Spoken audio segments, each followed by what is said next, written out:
Joining us now all the way from the United States is Professor Alan Dershowitz, a world-renowned lawyer, author, and advocate for the State of Israel. Thank you so much for joining us, Professor. Thank you.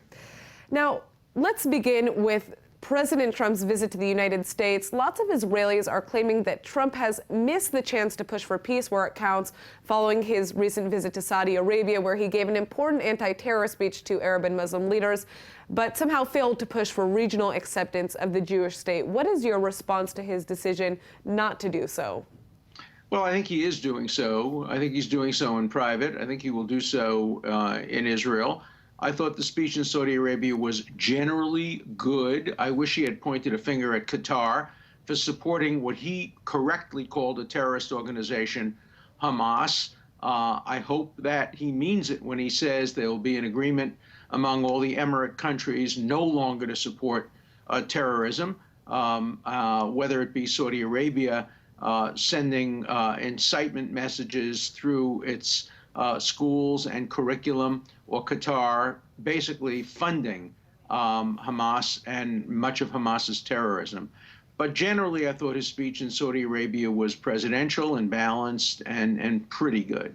Now, to start the peace process, Trump did say that he's not going to push for a settlement freeze or have any preconditions before the two parties meet. For that matter, do you think this will bring the peace process to a standstill, or how do you think the Palestinian Authority feels about this?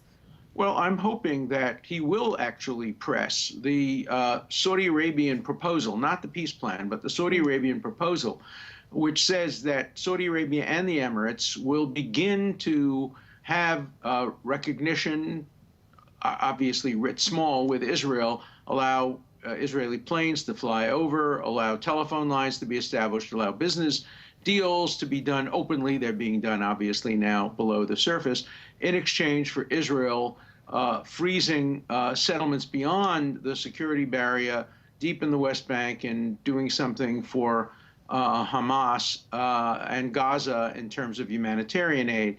I think such a step forward, even though it's a small step, would be a move toward possible larger steps. So I'm hoping that would be accepted by both sides. Now, Professor, what do you think about the president's statement regarding Iran?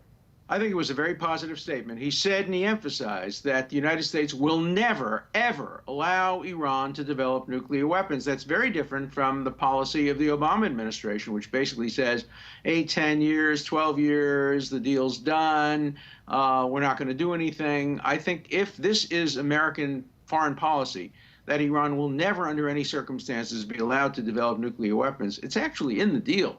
The deal says Iran reaffirms that it will never, under any circumstances, seek to acquire or develop nuclear weapons. That should be made a firm part of American foreign policy. I think Trump's statement was a good first step in that regard. I think Congress ought to pass legislation saying we interpret the deal as meaning that Iran will never develop nuclear weapons, and we give the president authority to stop that from happening if Iran ever seeks to develop nuclear weapons. All right. Well, thank you so much for joining us, Professor Alan Dershowitz. We'll see you on Wednesday for your weekly show with ILTV, Ask Alan.